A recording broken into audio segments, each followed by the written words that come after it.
Amigos telespectadores da Rede Vida de Televisão e do programa Páginas Difíceis da Bíblia. Na semana passada, no entremeio, entre o sexto e o sétimo selo,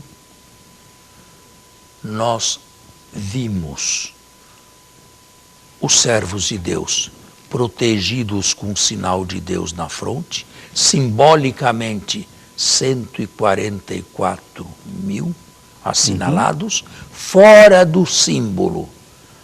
Na visão lógica, uma multidão ingente de todos os povos, tribos, línguas e nações. Multidão incontável, simbolicamente representada nos 144 mil. Só isto. E a ação de graças que davam estes que chegaram depois da grande tribulação à meta final. Mas aí encerramos o programa. Hoje nós começamos no versículo 15, porque foi no 14 que encerramos o programa na semana passada. Vamos iniciar, mas antes de iniciar no versículo 15, surge aqui uma pergunta. A impressão que dá é que nós estamos numa liturgia, não? Sim. Liturgia. Toda esta visão litúrgica é tirada das liturgias terrestres, claro. Perfeito. Evidente. Perfeito. Das liturgias que havia na igreja. Agora, veja como eram profundos, hein? Compare esses cânticos aqui com os nossos cânticos. Vejam como eram profundos. Tudo isso aqui era cantado em liturgias terrestres, claro. Só podia ser, não é? Certo. Nenhum de nós foi ainda à vida eterna a participar de lá, ou da liturgia de lá. Então vamos lá, o versículo 15. É por isso que estão diante do trono de Deus? Porque foram fiéis a Deus a vida inteira. Chegaram à meta final. Estes também. Os passados, de que falamos que já vivem a primeira ressurreição, eram os mártires. Lembro, isso mesmo. Agora, a estes mártires, vem se acrescentar uma enorme e incontável multidão. Entre mártires e não mártires. Mártires e não mártires. Confessores. Tá. De alguma forma, todos seguiram Jesus. É por isso que estão diante do trono de Deus, servindo dia e noite em seu templo. Aquele que está sentado no trono estenderá a sua tenda sobre eles. Nunca mais terão fome nem sede. O sol nunca mais os afligirá, nem qualquer calor ardente. Pois o Cordeiro está no meio do trono. Os apacentará, conduzindo-os até as fontes de água da vida. Jesus não disse em vida, eu sou o bom pastor, eu conheço as minhas ovelhas e as minhas ovelhas me conhecem, eu lhes dou a vida eterna. Não disse isso em vida, de acordo com o quarto evangelho? Pois bem, aqui está. O que ele falou, ele faz. O que ele falou, ele cumpre.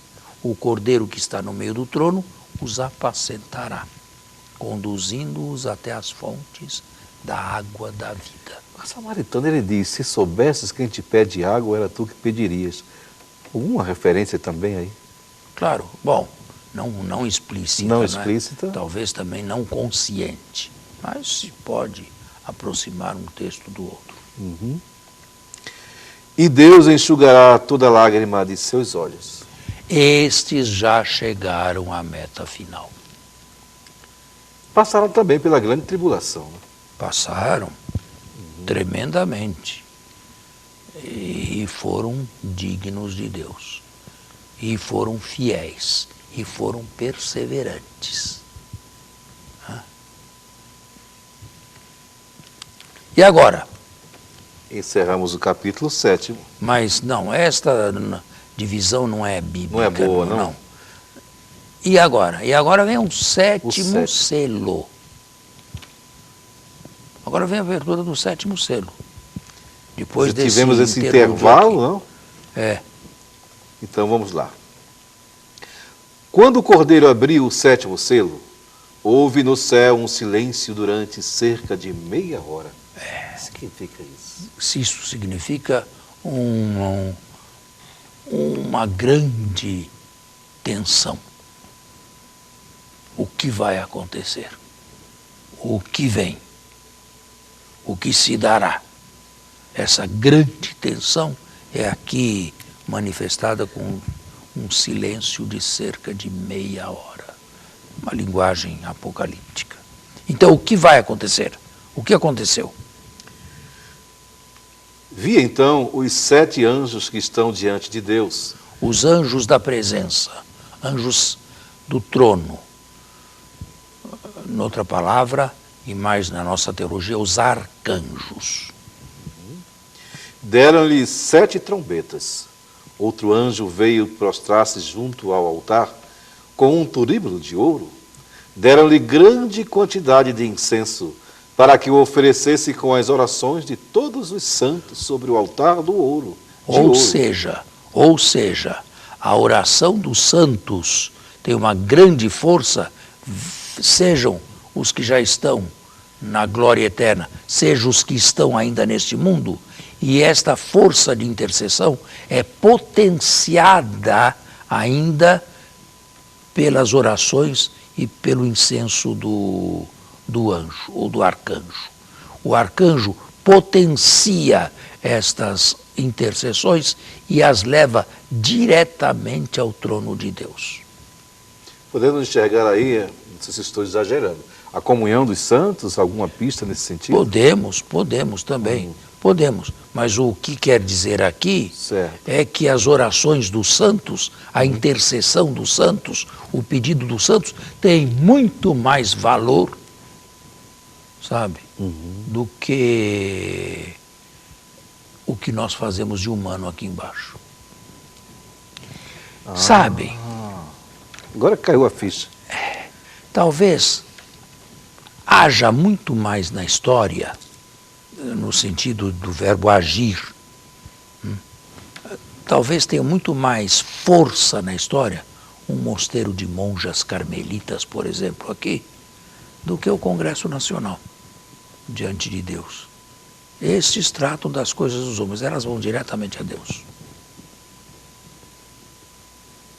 Esses não pensam muito em Deus. Aquelas não pensam muito nas coisas aqui e vão direto. Agem melhor na história, porque vão diretamente ao trono do Criador. Rezando até por eles, né? Rezando Intercedendo por até todos por e eles. por eles também. Uhum. Estão vendo? As coisas de Deus são diferentes das coisas dos homens. Meus pensamentos não são os vossos. Quanto dista o céu da terra, distam os meus pensamentos dos vossos pensamentos. É Isaías 55, se não me engano. É Isaías. Certo? Certo. Então vamos. Vamos prosseguir. E da mão do anjo, a fumaça do incenso com as orações dos santos subiu diante de Deus. O anjo tomou depois o turíbulo, encheu com o fogo do altar e o atirou à terra. Seguiram-se trovões, clamores, relâmpagos e um terremoto. Bem, uma ação inesperada. A primeira parte, uma intercessão potenciada, e a segunda parte, em resposta à intercessão, mais fogo, mais castigo sobre a terra. É nesse sentido que se entende esse tremor e tudo mais? É. Porque no livro da Atos dos Apóstolos, mal acabaram de rezar, aí tremeu, nada a ver. Não, nada a ver com É o que eu lembrei nada a dessa ver. voz. Porém, a oração tem valor, tem eficácia, é eficaz diante de Deus. Intercederam pelo final ou pela diminuição da crueldade, em resposta, e como resposta imediata, chegaram aqui mais castigos medicinais. cura, correção, castigos medicinais. É, melhor isso. Melhor. Avançamos então? Sim. Mas temos pouco tempo. Sim. Os 7 anjos, munidos com as 7 trombetas, se prepararam então para tocar. E o primeiro tocou. Caiu então sobre a terra granizo e fogo, misturados com sangue. Continua. Certo? 1/3 parte da terra se queimou, 1/3 das árvores se queimou, e toda a vegetação verde se queimou. Bem, agora o castigo aí, o castigo da intercessão dos santos, ou como consequência da intercessão, não atinge só os homens, atinge a natureza também. A natureza também. Agora em primeiro lugar, a terra. E tudo fica menor. E a terra cultivada também fica menor. E tudo se encarece. E o segundo anjo? E o segundo anjo tocou. Algo como uma grande montanha incandescente foi lançada no mar. 1/3 parte do mar se transformou em sangue. Pereceu 1/3 das criaturas que viviam no mar, e 1/3 dos navios foi destruído. Bem, no primeiro, a terra. No segundo, o mar. As águas salgadas. E o terceiro? E o terceiro anjo tocou. Caiu do céu uma grande estrela, ardendo como uma tocha, e caiu sobre a 1/3 parte dos rios e sobre as fontes. Agora, água doce. O nome da estrela é absinto. Uma planta venenosa. A 1/3 parte da água se converteu em absinto, e muitos homens morreram por causa da água que se tornou amarga. E o quarto anjo tocou. 1/3 do sol, 1/3 da lua e 1/3 das estrelas foram atingidos, de modo que a 1/3 parte deles se ofuscou. O dia perdeu 1/3 da sua luz, bem como a noite. Bem, nós temos que fazer um intervalo. Vamos fazê-lo. E voltamos. Estamos de volta. De volta. Agora veja, por tudo aquilo que leu, como isto aqui está longe da realidade lógica.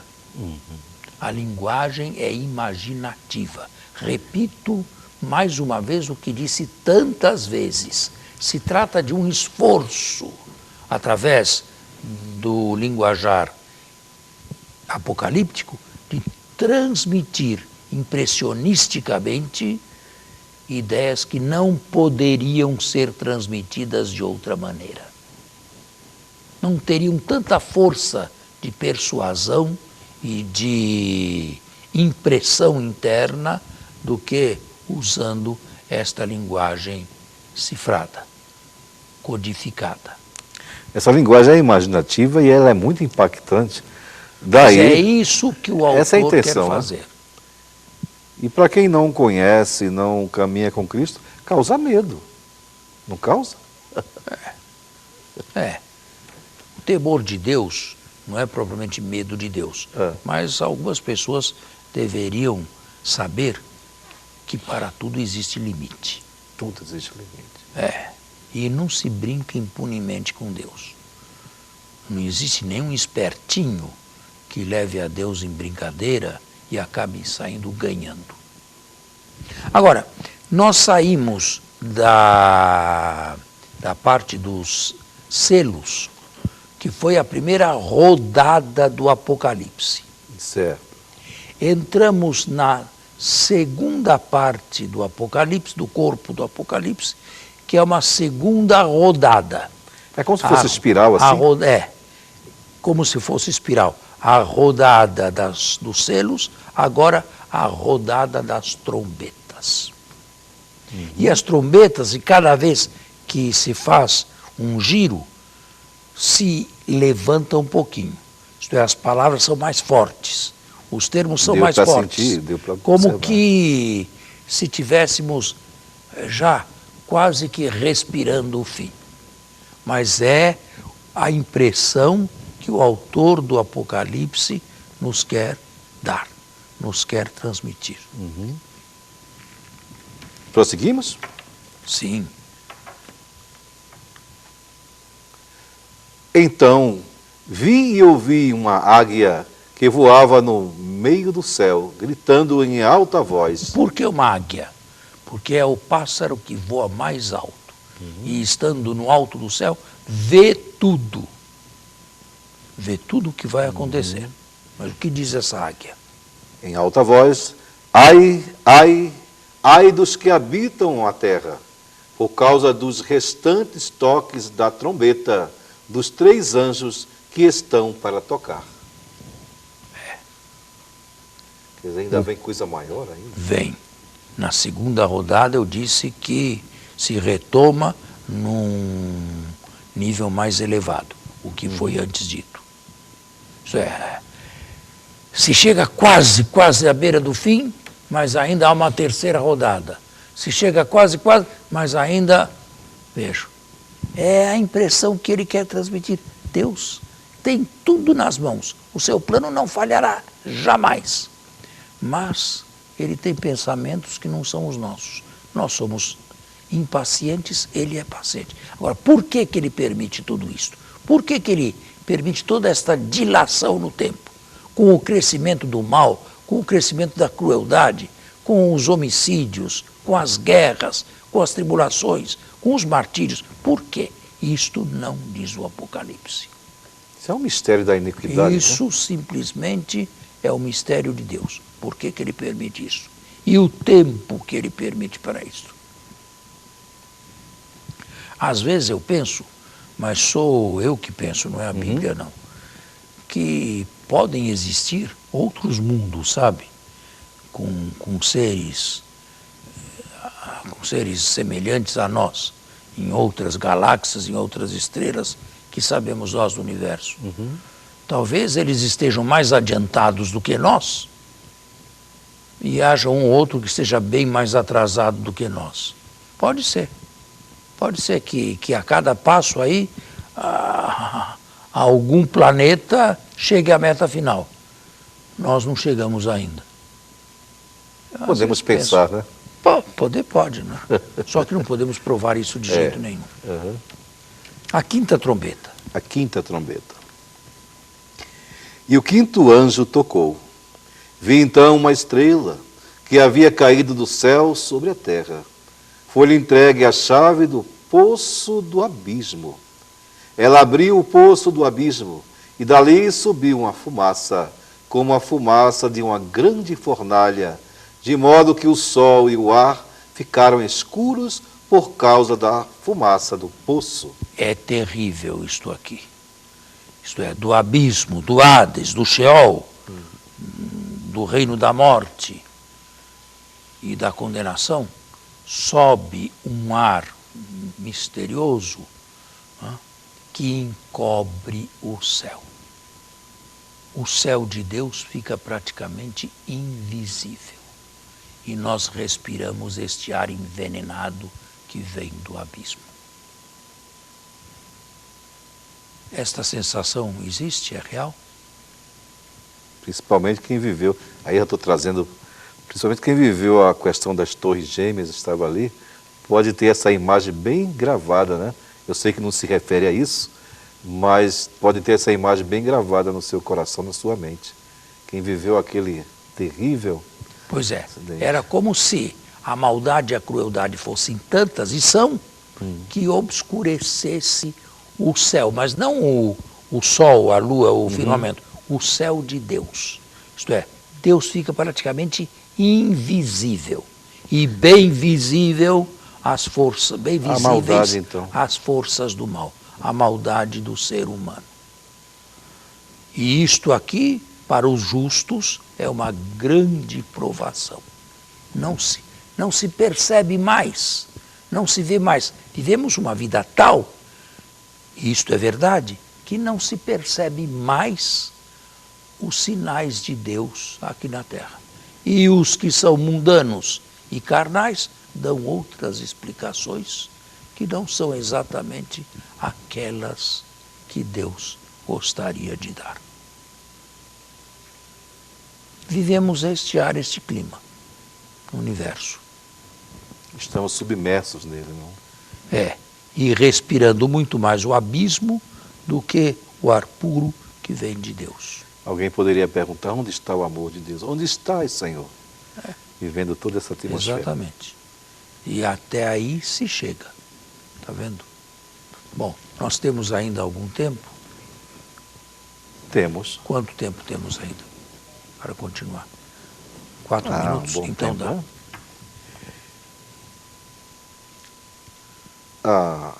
E da fumaça saíram ficaram escuros por causa da fumaça do poço. E da fumaça saíram gafanhotos pela terra, dotados de poder semelhante aos dos escorpiões da terra.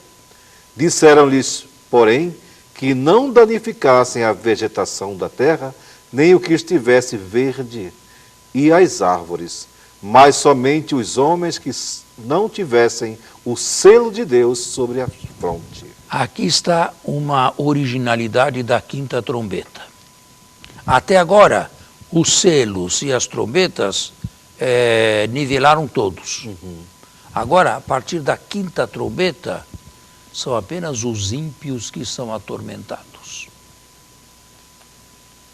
Os justos não sofrem mais a crueldade humana, ou melhor, se sofrem, tem coragem, tem espírito, tem fortaleza, tem ânimo Sofrem e são consolados. passar por toda essa tribulação e chegarem de maneira transfigurada do lado de lá. É aqui que começa a se distinguir, já na terra, quem é de Deus e quem não é de Deus. Olha, preciso dar um exemplo.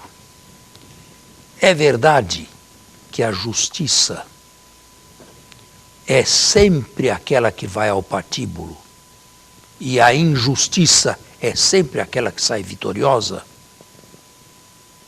Não consegui entender. A injustiça sempre vitoriosa? Não. Não. A injustiça sempre vitoriosa, aqui na terra. Tá. E a justiça sempre no patíbulo. É uma verdade? Isso ocorre, né? Ocorre, mas não sempre e Não necessariamente. É sempre. Às vezes vai para o patíbulo a injustiça. Sim. E vive a inocência. Sim, senão... As coisas não são sempre unilaterais e sempre para o lado do mal. Não. Não. O que Hitler queria com a sua guerra? O que ele queria? Conquistar um Reich, um terceiro Reich. O que conquistou? O que fez? Acabou com 50 milhões de habitantes da Terra. Perdeu feio. E não teve outra saída a não ser o próprio suicídio. Certo? Às vezes acontece isso. E acontece isso para que se tenha em mente que Deus é Deus. E Deus não... O bem triunfa e o mal... Essa lógica, o mal perde, né? O bem triunfa. De vez em quando, nesta terra, o mal perde também. No final, é uma promessa para nós. Será inteiramente vencido. Mas isso é uma promessa, uma profecia. De vez em quando, isso se torna realidade aqui na terra. Embora raras vezes, isto aqui se torna realidade. E assim, uns se vão distanciando e diferenciando de outros. Olha esse Brasil nosso aqui, como estava, não é? Nos piores dias. Aí. Mas, de repente, uma porção de intocáveis vão para a cadeia. E são processados. Ninguém fez nada. Está vendo? Às vezes a justiça é feita já neste mundo aqui. Bom, nós temos que encerrar, agora sim, o nosso tempo está terminado. Que pena. Até a semana que vem. Até se o Deus próximo quiser. sábado, mas eu gostaria de dizer só uma frase aqui, que agora nós mudamos a nossa forma de ler e de enxergar o Apocalipse. Ao próximo sábado estaremos aqui com a graça e a bênção de Deus.